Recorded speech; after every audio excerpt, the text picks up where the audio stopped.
Good morning. Welcome to the Applied Masculinity Podcast with Douglas Gillette and Drew Littlejohns. Good morning, Doug. How are you? Morning, Drew. I'm good. You?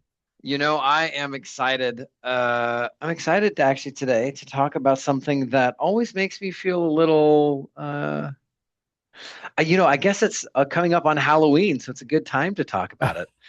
Now, now that I think about it, we're talking about apparitions and the layering of worlds and dimensions as you have experienced and researched. Hmm. Honestly, I have, I guess this is just the foundational question of, do you believe in ghosts? Yes, and yeah, I do. Okay. I grew up in our culture of rational. Pretty much what you see is what you get, and there's God somewhere outside the universe, and that's all there is to it. And but through a series of experiences, actually, we're talking about phenomenology of what I experienced. It's not that I believe that reality, at least at this level, is irrational. I've come to believe, based on experience, that there are multiple levels or layers of reality, and they are inhabited.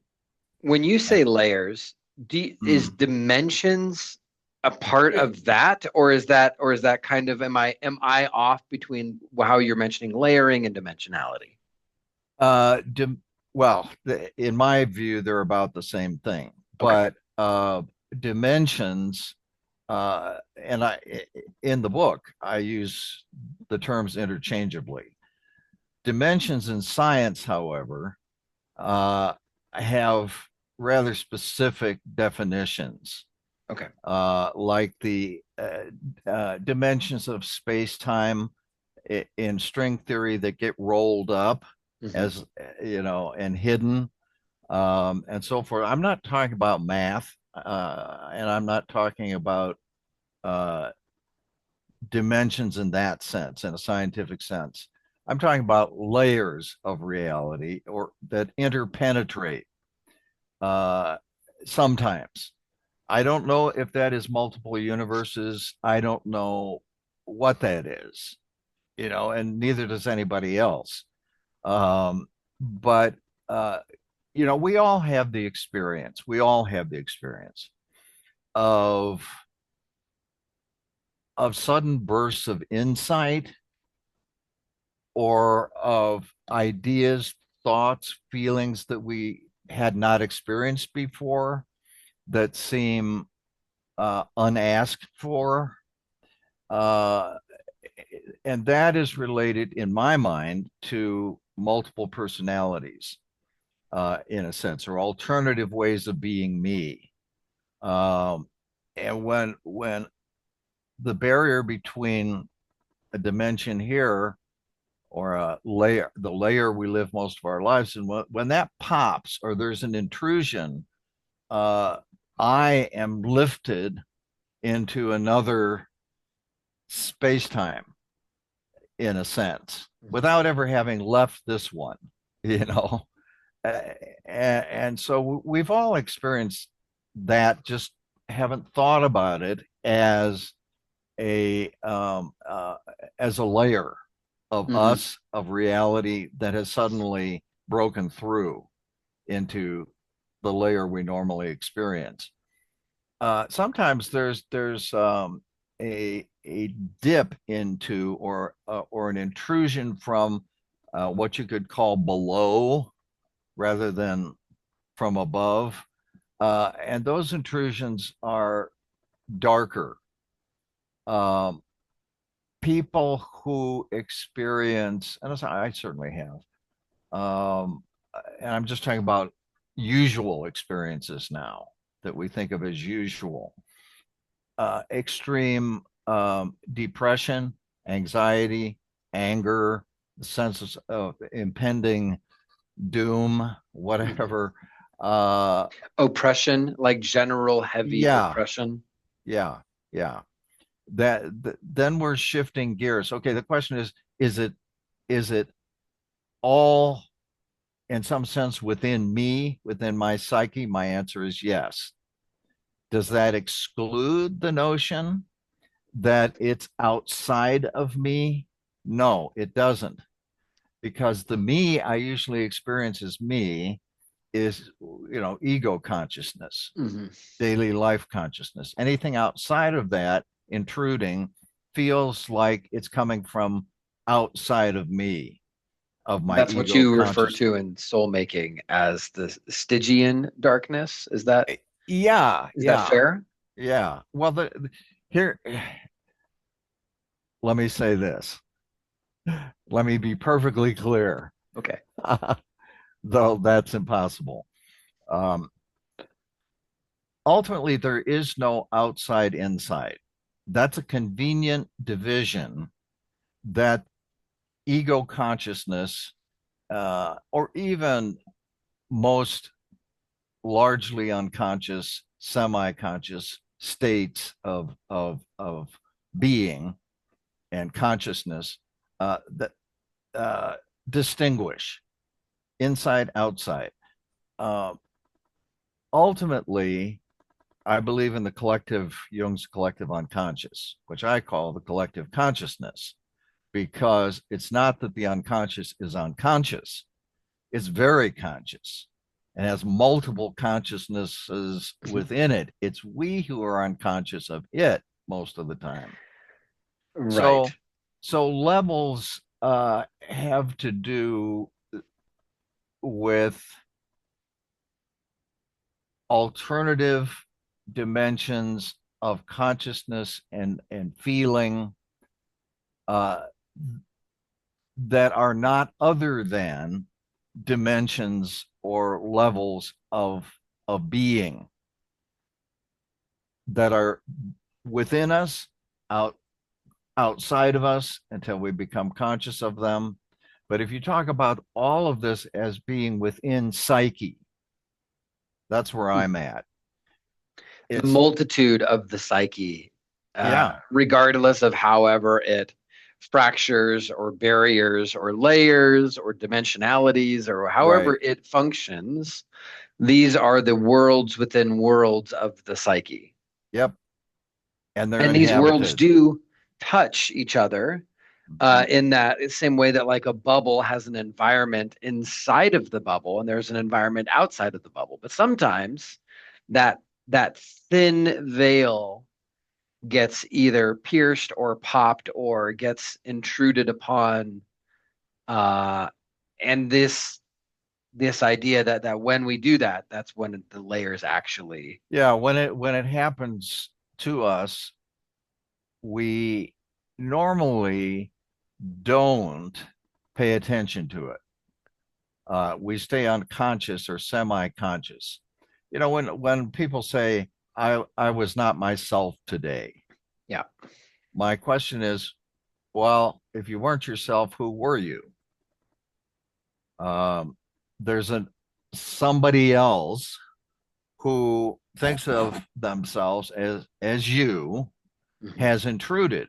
Okay, so that's a fragmented, fractured. There's a repression barrier or something between you, as you normally think of yourself, and this other you that Yeah. shows up. I mean, that gets psychotic at a certain point, of course, Yeah, absolutely. but it doesn't have to go that far, and for most of us, it doesn't. But I'm not just talking about changes of mood, although that's included. Uh, and I'm not just talking about multiple personalities or the experience of personish elements of our personal unconscious. I'm talking about stuff that wells from whether you think of it as above coming down or from below coming up, that wells in to us to the point and with enough force that we recognize it as, wow, not me. Um, Research, Jeffrey Kripal, philosopher, theologian, investigator of psi phenomena and spiritual phenomena, and I make a distinction between the two, which we can come back to. And many other researchers have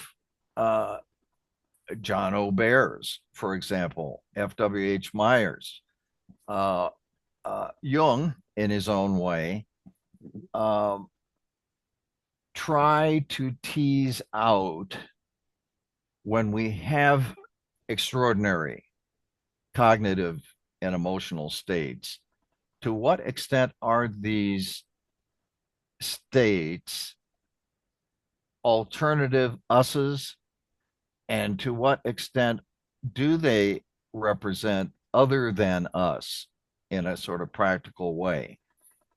And it's, well, anyway, let me say that researchers in psi phenomena, like ghosts, apparitions, I think from what I've read, largely agree that most or all apparitions, incipient and fully manifested, we can talk about that too, the difference between incipient and fully manifested, are using the electromagnetic spectrum to appear. Because their appearance is often via, or sometimes via, our machines that rely on electromagnetism. They normally show up, when they do show up, generating their own light, which again is an expression of electromagnetism. And not unlike UFOs, which seem to be using the electromagnetic spectrum in ways that we can't even imagine, to appear and then disappear. There's a lot of, I don't want to belabor this point, but there's a lot in UFO research and their findings, which translates pretty directly into the whole business of apparitions. What are they? And I think the common denominator, a common denominator, is electromagnetism. And I have several stories about that. So can you tell me then the difference between incipient and fully manifested? Yeah, let's do that. Let's jump into that. So let's take it Yeah. from that next space. Incipient apparitions, what that means is they don't reach the intensity, at least for the viewer, of fully manifest. In other words, incipient apparitions can be all kinds of stuff, like rappings and tappings and sounds of objects moving, can even be objects moving. They can be footsteps that one hears. They can leave physical traces without appearing.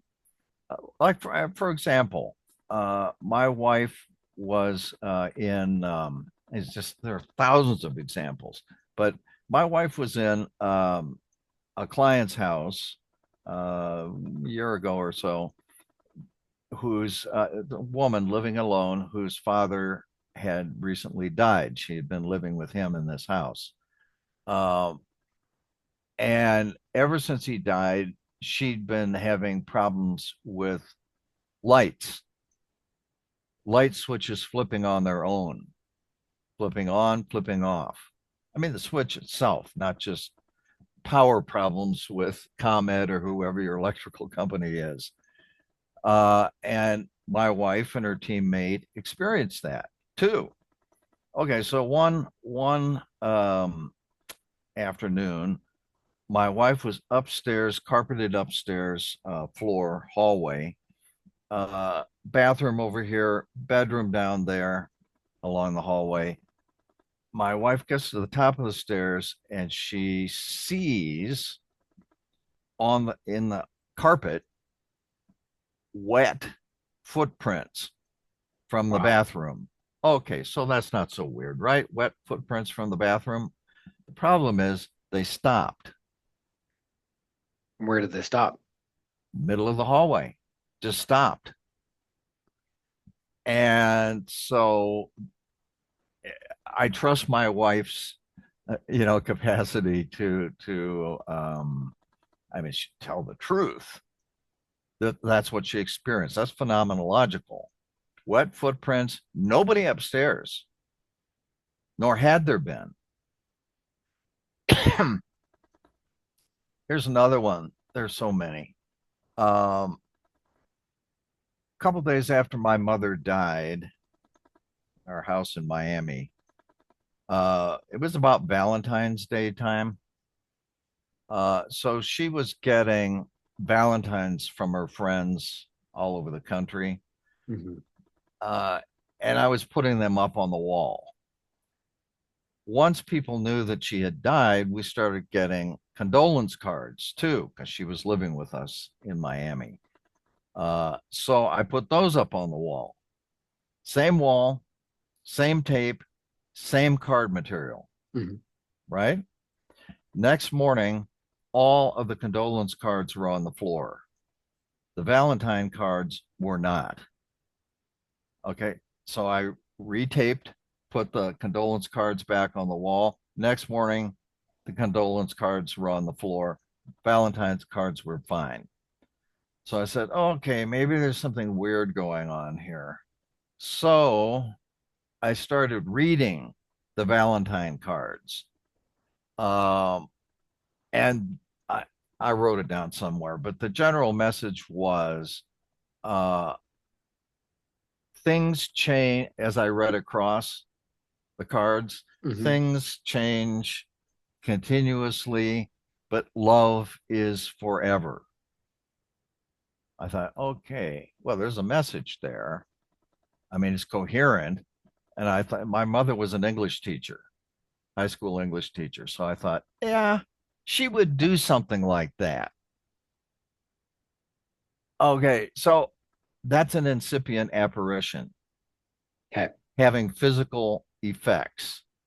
And I've got a lot more stories on that. But the incipient means it's coming, it's coming, it's coming. It maybe doesn't have quite enough energy to manifest fully so that Hmm. one sees it. Um, but those that have uh, enough juice or enough force, and coupled with that, the viewer, maybe the viewer is closed to any such, the apparition may be standing there, but the viewer doesn't see it because the viewer is blocking strange events like that, would be too scared to see it. Or the person or entity that is trying to make itself known and seen doesn't have enough energy to do it.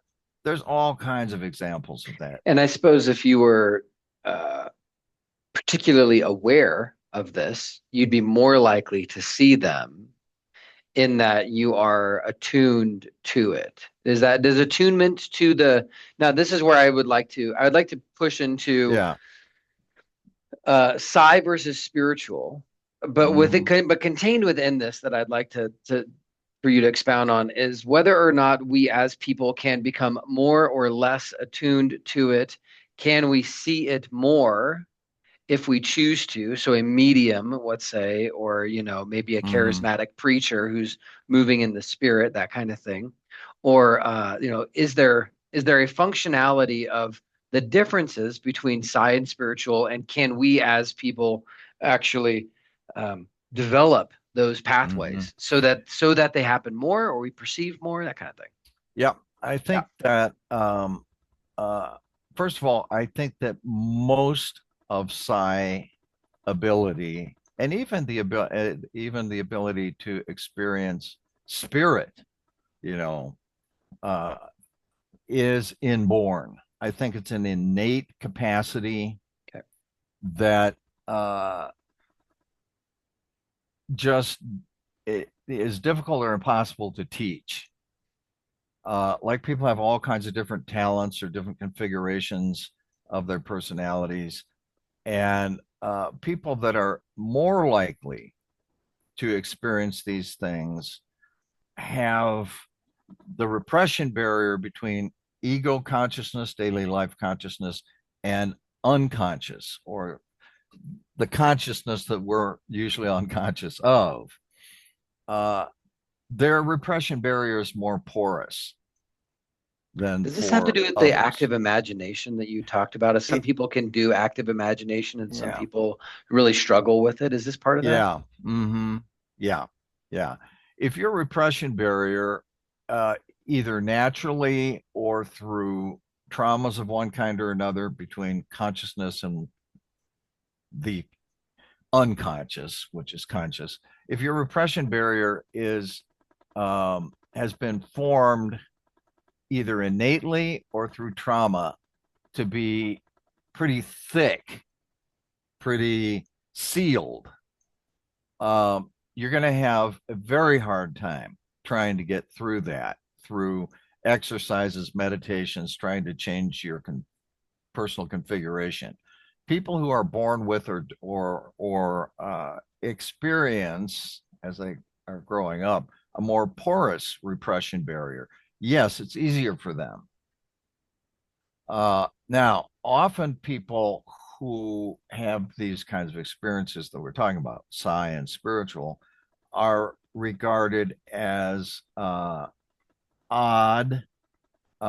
or can't possibly be. They're lying, they're misrepresenting, or they're wishing to see what isn't there. Uh, my own experience of this stuff is okay, so maybe I'm odd. That's all right. But there was never wishing, there was never willing, there was never desire for uh, any of it. It just happened. Mhm. And I think I do think I inadvertently am some kind of channel, not super channeling like as you mentioned, mystics and uh, people that do card reading, seances, and so Mhm. forth, mediums. Uh, but somewhat, some it's just there as a part of me. Right. So uh, the prejudice against the reality of other dimensions is culturally taught. The prejudice of modernity that all there is this stuff, you know, the material world with its energy underlay. Um, Mhm. I got to jump in for just 1 second. yeah, yeah. So I was at my men's meeting this morning, and we were discussing. This is with my church, and we were discussing. And of course, I know it's always kind of odd for me when I'm at church a little bit. Some this is, how it is. You bring all these prejudice to it, the party. It's like all this stuff you bring to the party, right? And we were talking about what, what do we do with riches, or the idea of gluttony, and the idea of a lot of other things. And I said, you know, it is my experience that my projection or my perception is equal to my projection. What I'm Mm, putting out there, that's what I'm getting back, right?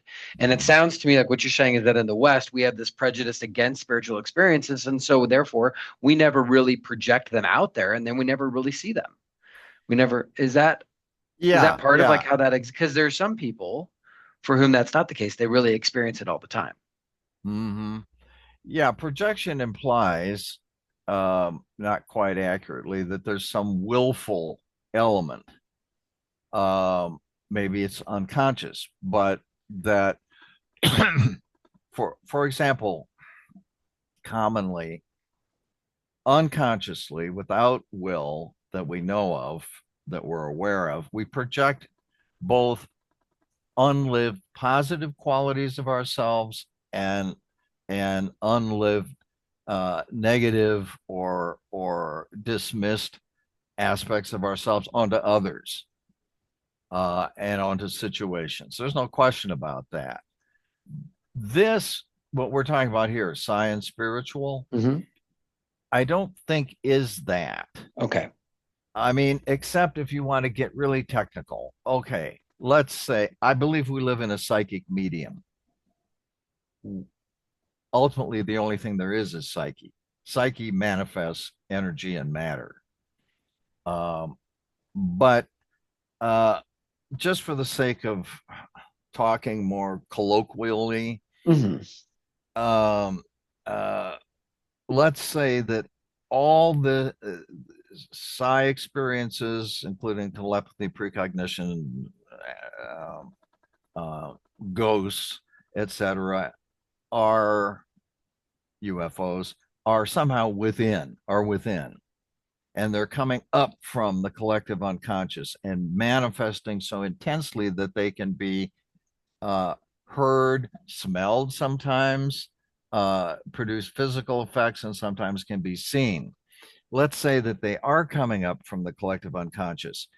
Is the person who is temporarily the channel or the medium, is that person willing that? No, they're not. They're just open to it. And it uses the pores in the repression barrier to come up and manifest.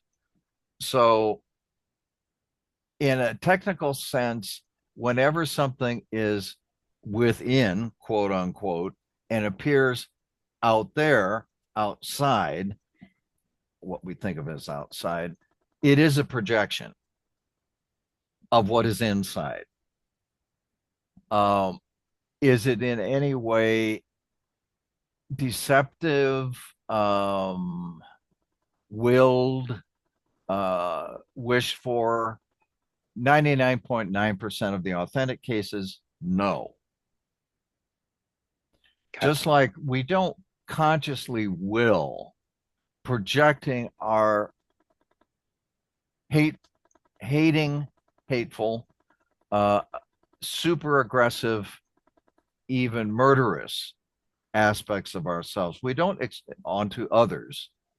We don't normally consciously project that. It just manifests because the person who is doing the projecting without being conscious of doing it is uh not conscious enough. They're not aware that these are my feelings. Right. It's the other person's feelings. Well, as Jung said, projections stick best when the other out there that we're projecting on is a good screen. In other words, there's often enough of what we're projecting from ourselves onto that other person or group that is true for them that the projection sticks. But in terms of experiences that I'm talking about of psi and expansive states Mm-hmm. of spirit, uh, these are not conjured, they're not um, actively projected, I would say. Okay. So what is the difference between The psi and difference. spirit? Or Okay. as we might say, there's a current split in the Christian neurotheologians, as they're now calling themselves, which is kind of fun. Okay. There is a split in is there a difference between the mind and the emotional mind or the spirit or the whatever, what I think they're saying, the psyche and the Mm-hmm. brain. And Oh, that's yes, there is a another. difference. That's a There totally isn't. different thing. But Yeah, just to yeah. It's a say, now different we're talking question. about the Yeah. difference between the spirit and the emotion, or the spirit and the mind. Is that what we're talking about? Well, I'm talking. Well, we could get there, but what I'm talking about is the that psi experiences, precognition, apparitions, whether incipient or full on, uh, ESP, communication, um, uh, extrasensory communication of psyche to psyche, uh, and other things like that tend to be a little dark. They don't have to be, you know, dark in an evil way, but they tend to be like, although some can be joyful, but they tend not to embody expansive states. Expansive states in the sense that we feel like we are more and than we normally are aware of. More joyful, more peaceful, more loving, exalted, exhilarated, uh, exulting. Um, Experiences of the divine are usually, not always, but usually of that kind. Excuse me. They're expansive. You feel lifted, you feel bigger, like you've been lifted into a higher you that is in relationship, intimate relationship with whoever else or else's is more than our daily life level. Psi experiences, so that's a vertical thing. Psi experiences tend to be more horizontal. You know, if I see, let's say that I have an experience of a full-on apparition,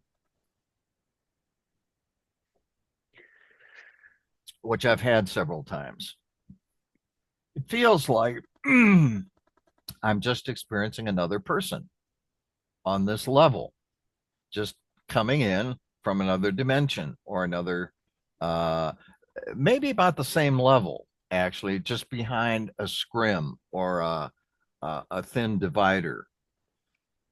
Uh, it's like I think there are layers, Mm-hmm. but within the layers, there are also horizontal repression barriers, so that we're often side by side with the persons that we experience um, um, uh, as apparitions. To go up to a higher level, I believe we're experiencing angelic presences and ultimately the divine. To go down, we're experiencing increasingly tricksterish, troublesome, and eventually actually outright evil. So let me see. Let me see if I can. I'm gonna paraphrase and then see if I can add in some modern colloquialisms just to see if we're talking about the same thing.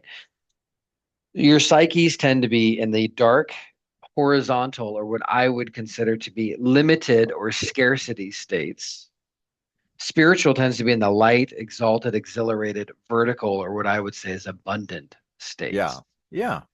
Is that a fair assessment? I think that's yeah, pretty much. I think. And I mean, so and then there's going to be some, yeah, and I'm adding in some stuff and trying just to fill out some of mhm. the foreground or the background of this image of psyche versus spiritual. And so when I think of psyche, I wouldn't say psyche. I would say psychic. psychic, okay, oh sorry, yes, exactly, of course. Yeah, So in the psychic space, almost like in the hero's journey, you're going down and crossing that threshold into your psychic nature, into your mind. And of course, at the end of that, when you reach the apotheosis, coming out of that, that's so we're descending through the psyche and emerging through the spirit. yeah, And in a sense, that's what the Divine Comedy is, that it follows that path. And I think a lot of mythos follow the path of the descent into madness and the emergence of the transcendent, or the yeah. I would. apotheosis. No, it's Okay, just a little bit of yeah. complexification. Okay. Um, I think that in my experience, most psi experiences, PSI, short for parapsychological experiences, are on. It's hard to define this stuff because the psyche is a house of many mansions. Uh, most of my experiences of apparitions or of ESP, card projection, for example, and other things similar, uh, and even uh, seeing the future, those are on the same level as I am right here, right now.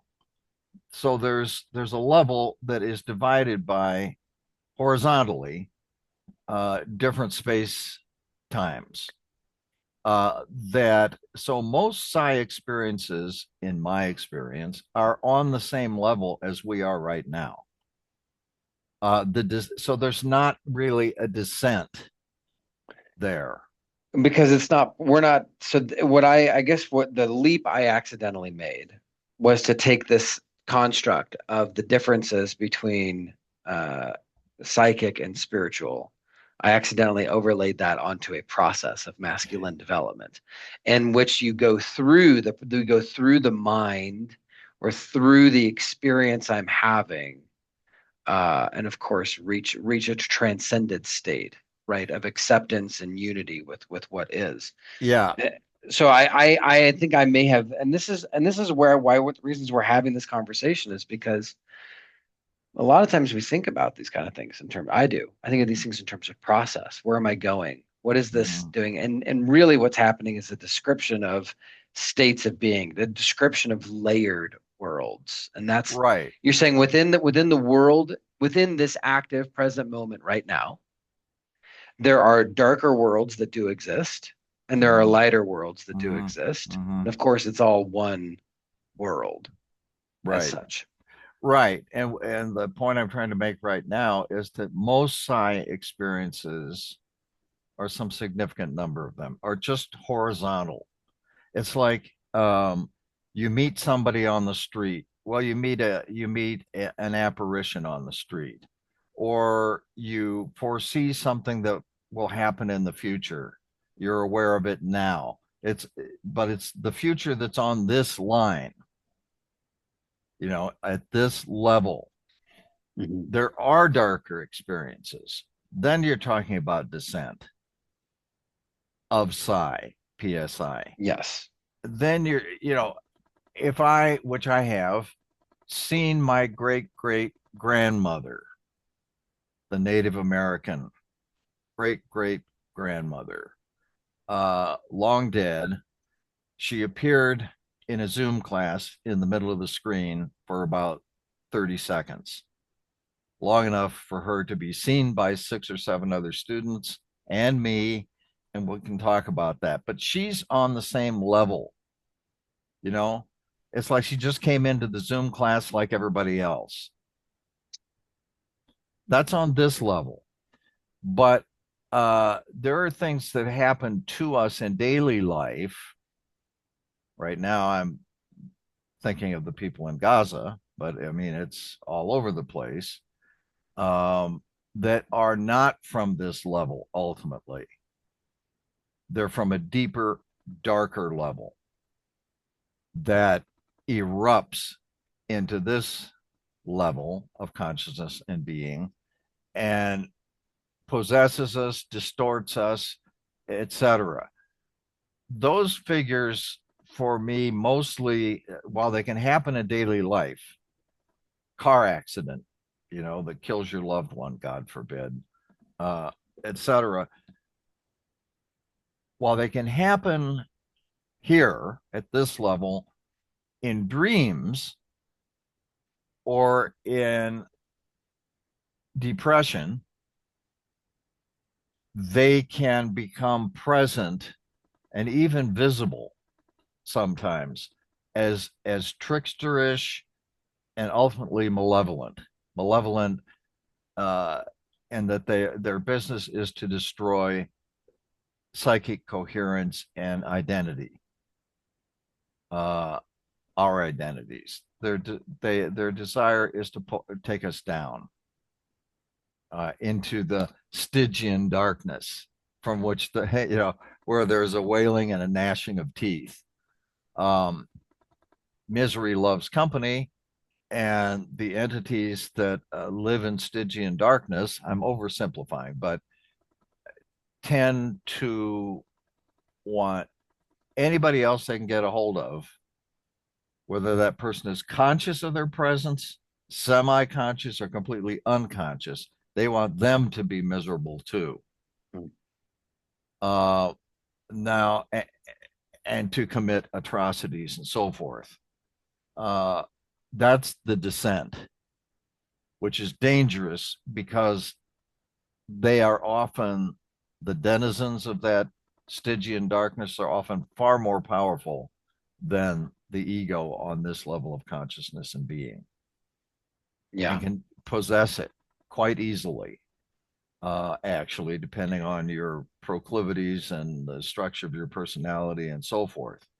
Uh, the ascent, eventually reaching the atmospherics of apotheosis, Mm-hmm. that's a being drawn upward.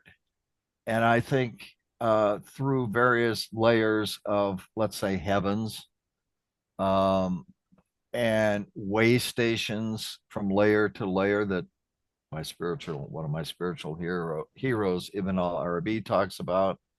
Um, I think there are angelic presences that influence our lives here, and there are demonic presences below, we can say, that influence our feelings, thoughts, behaviors at this level. And these are a lot of the different worlds that you're saying we Yeah. currently exist in. Is it well gosh, I mean that kind of begs a little bit of the question of, do we want to ask these angelic beings, or do you is there an approach to that, or is that Mm-hmm. kind of it's kind of like saying, okay, if there are different worlds that we exist in at the same time, Yeah. should we attempt to enjoy this world as we sit in it and enjoy our personhood in this world as it sits? Or is there merit to wanting to explore worlds that we currently don't belong to? Oh, that's a tough one because it has a lot to do with what you're equipped for, you Sure. know, mountain climbing or caving, going down into caves, spelunking. Hmm. Um, Not everybody's equipped for that. You may climb a mountain. I'm not going to.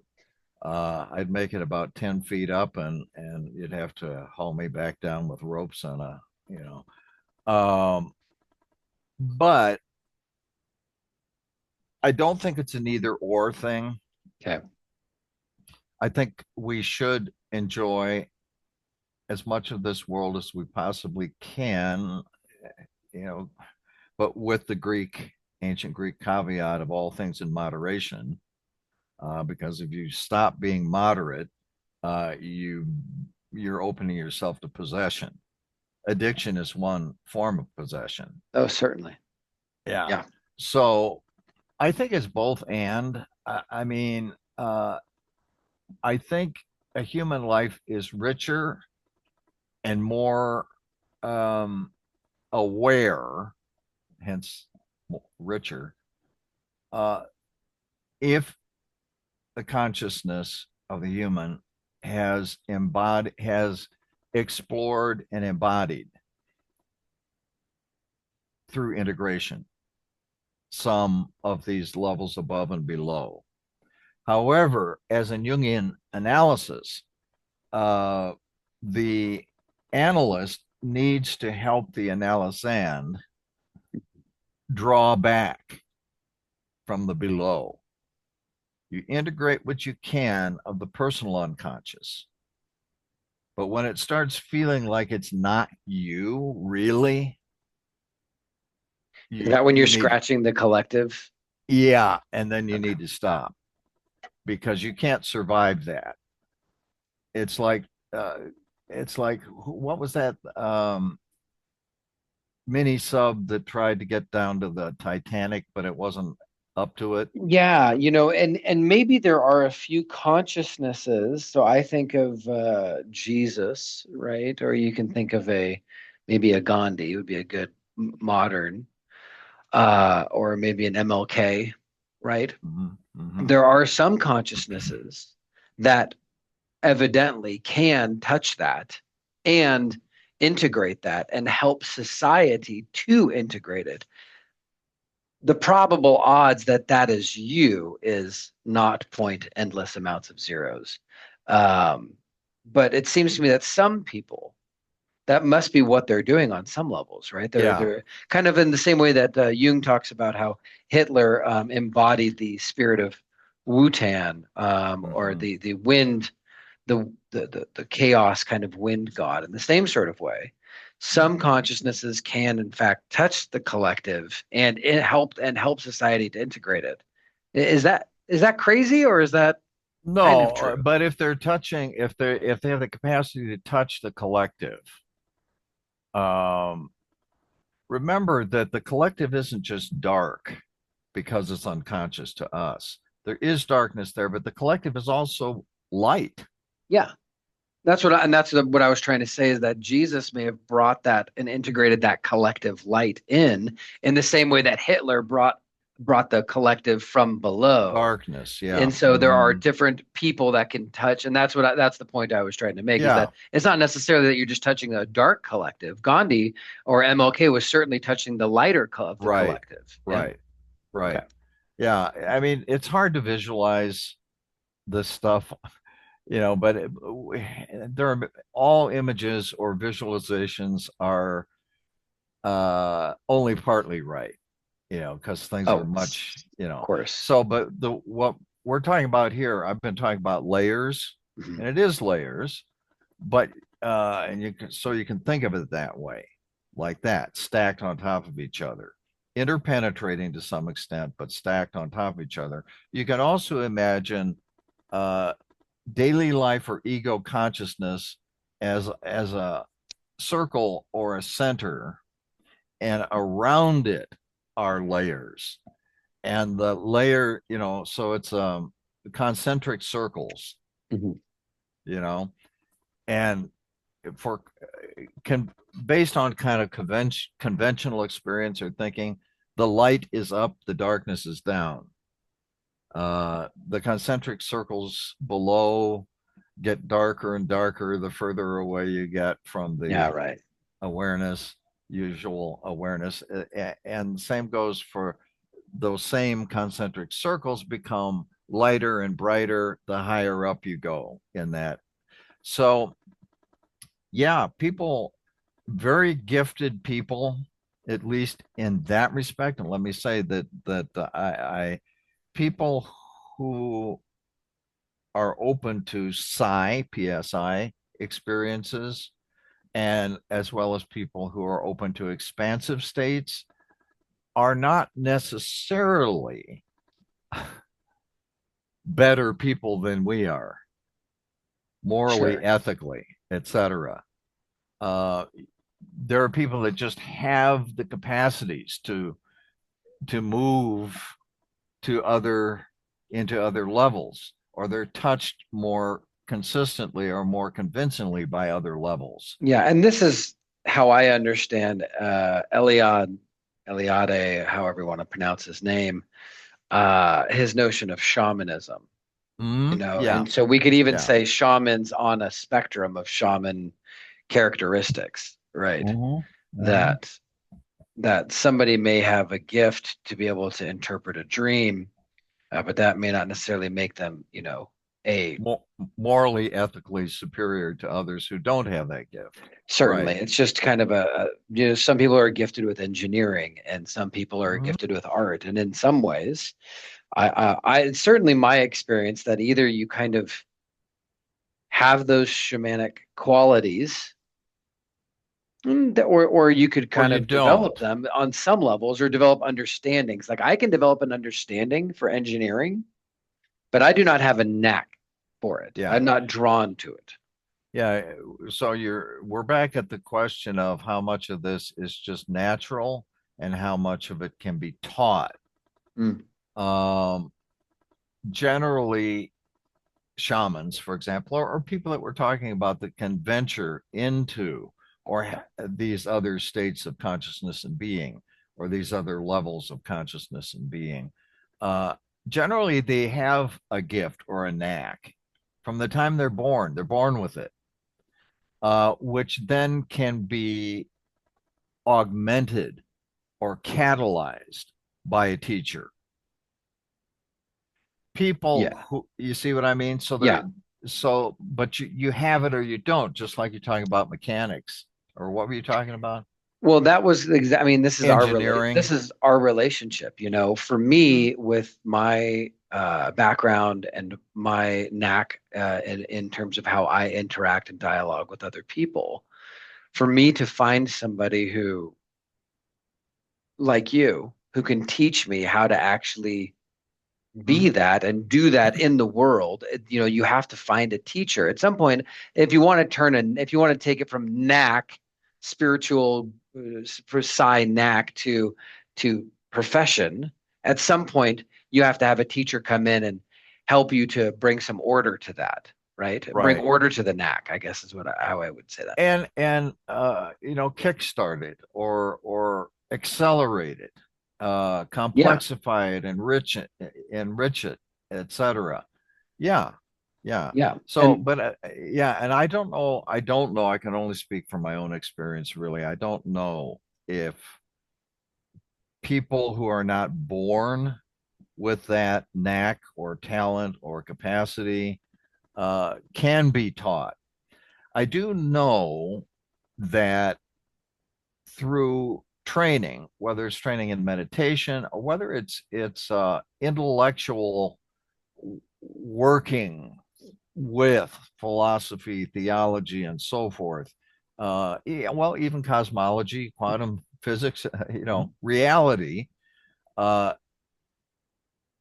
I do think that people can be brought through an intellectual process that then also draws on deep feelings to the point at which, boom, the hatch pops open and they're in a spiritual, an obviously spiritual or psi space.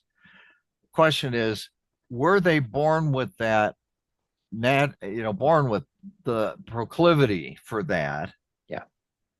or and my guess is they were just unaware of that talent.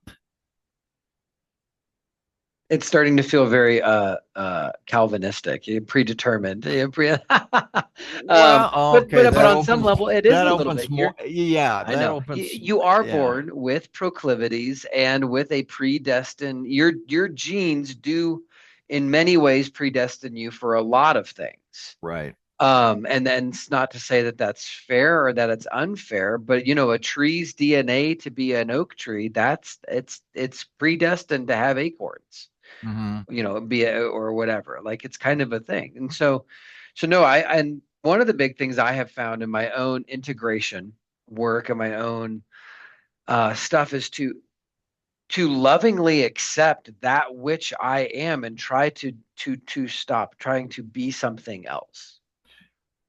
Yeah, I can give you really oversimplified, but example from my own life. Mhm. As far back as I can remember, I was about 2 years old. I can remember this going from window to window in our apartment then at night looking for the moon. I found the moon. This is in the book too. I found when I could see the moon, especially a full moon or nearly, uh, I all these feelings just started rushing in Mhm.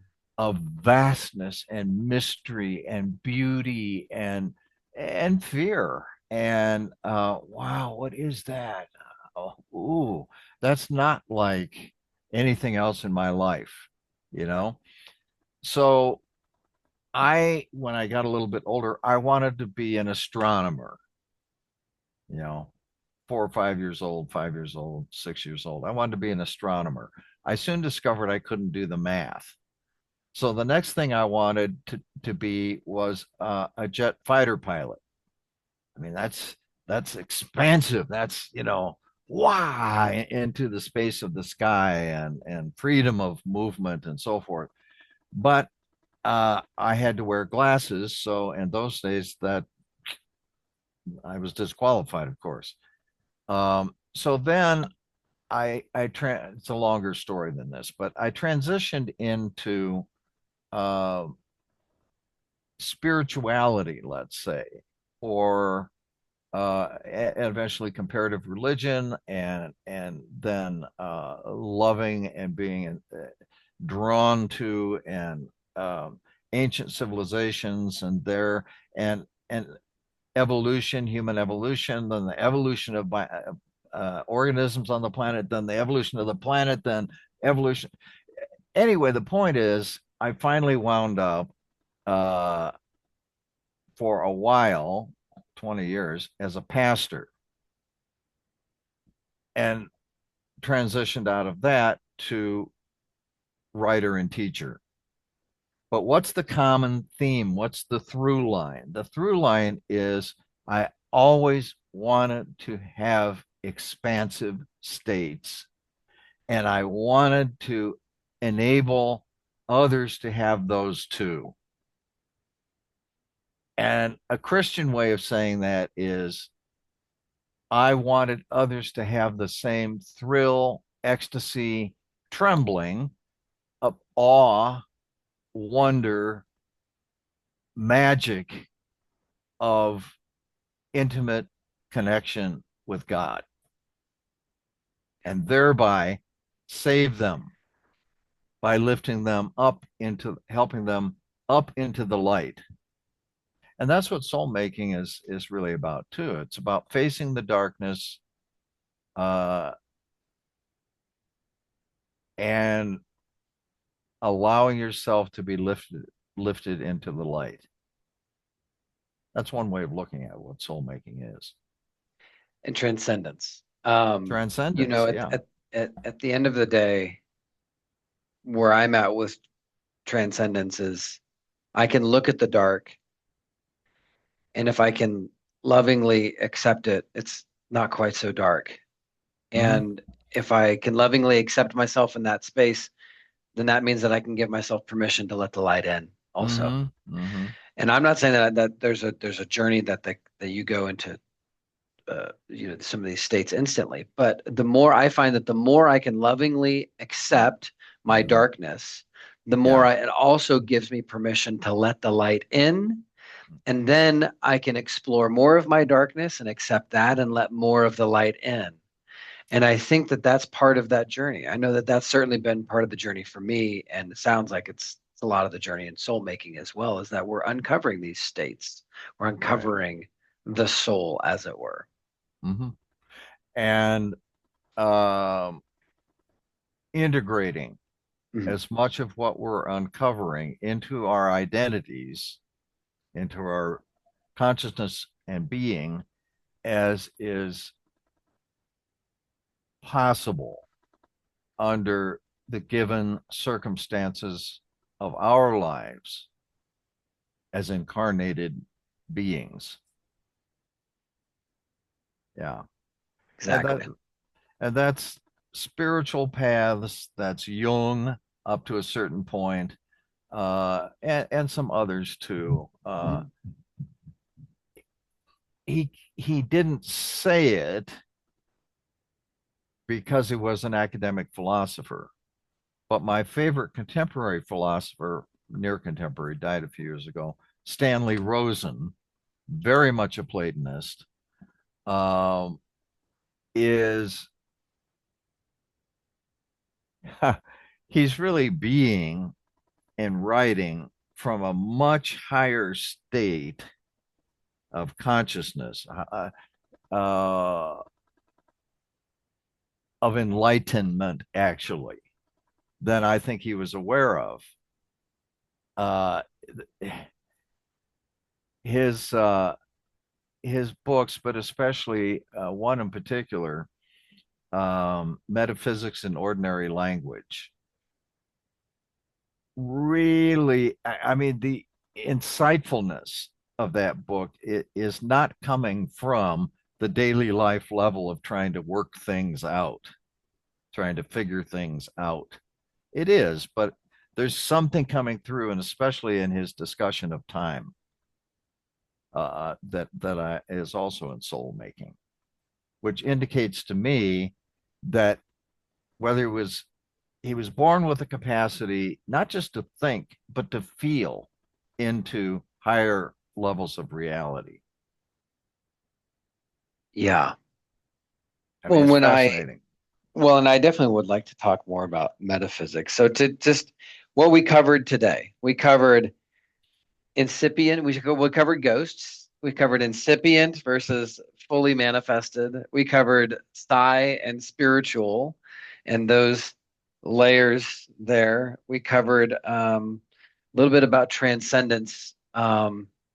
And this is a ton of fun just to get this out in a conversational way. I know next time I'm not sure where you want to go with our next one here, but this is all in preparation, of course, for soul making. And this is our second podcast about soul making. And Doug, I've had a ton of fun learning and growing. And Yeah, man, me it's just too. exciting. Me It's too. just Me exciting. too. Me too. So, Yeah. All right. all right. Cool. Well, that's good. Well, next week we'll dive into another aspect of soul making right here with Douglas Gillette and me. So thanks so much, guys. Thank you. Take care. Bye. Thanks, Drew.